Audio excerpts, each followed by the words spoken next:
السلام عليكم ورحمة الله وبركاته. وعليكم السلام، هلا مرحبا. كما تعودنا في هذا المجلس يعني بين فترة وفترة مجلس أهالي حبايب محرق، ومثل ما تشاهدون المجلس اللي احنا فيه لديه ما لديه من التراث والمحتويات والأصل البحريني بكل أشكاله وأجناسه.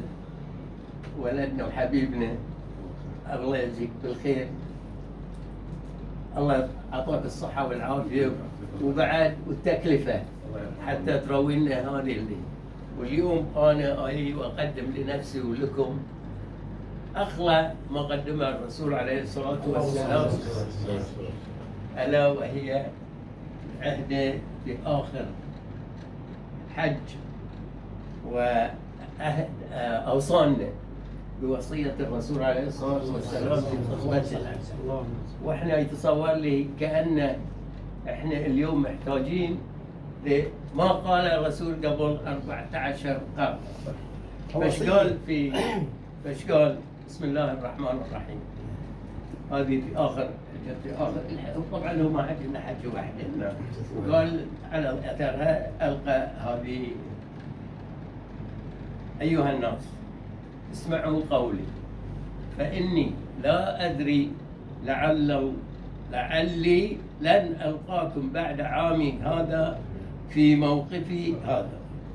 أيها الناس إن دماءكم وأعراضكم حرام عليكم إلى أن تلقوا ربكم كحرمة يومكم هذا في شهركم هذا في بلدكم هذا، فلا ترجعن بعدي كفارا يضرب بعضكم رقاب بعض. ألا هل بلغت؟ اللهم فاشهد.